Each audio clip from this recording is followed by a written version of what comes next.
Salam aleykum. Deməli gördüyünüz məkan Biləcərdə yerləşir. Mən bir neçə rakusdan videonu çəkməli oldum gecə ilə. Yəni bura şəhərin mərkəzi deyil, bura kəndin girəcəyidir, kəndin yaxınlığıdır.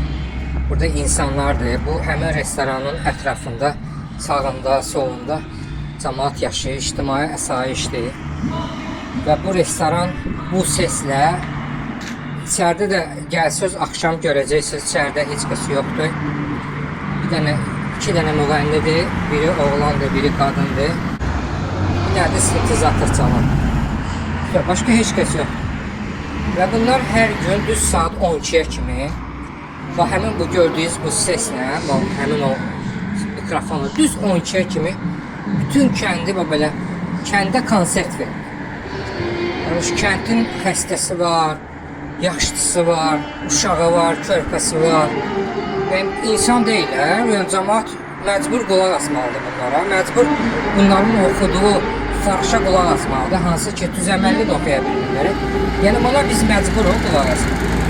Mən bu insanlara, burada yaşayanlara prosto nə bilmək, şoka düşürəm ki, burada necə bu səsə cəmaət burada diyana bilir. Yəni gördüyünüz kimi dəhşətli, yəni söz toplası bir şey deyil. Yəni restorana bir neçə dəfə sakinlər müraciət edirlər. Hər dəfə də deyirlər ki, alacaq xodunu. Amma heç bir xodunu almırlar və hətta da deyirlər ki, gəlin kimə deyirsiniz deyin. Biz burada qoçuyuq, biz deyirik, biz bu obyekti işlədirik, biz güclü, qüvvətli. Yəni baxın, vəziyyət budur. Yəni Biləcərdə Vüsal Şadlıq Sarayı keçmiş 41-45-in şəhidlərin abidəsi ilə üzbəüz arada yerləşir. Baksol yolunun üzərində. İlk abidə tərəfdən gələndə düz sağında yerləşir Vüsal Şadlıq Sarayının balaca bir restoranı.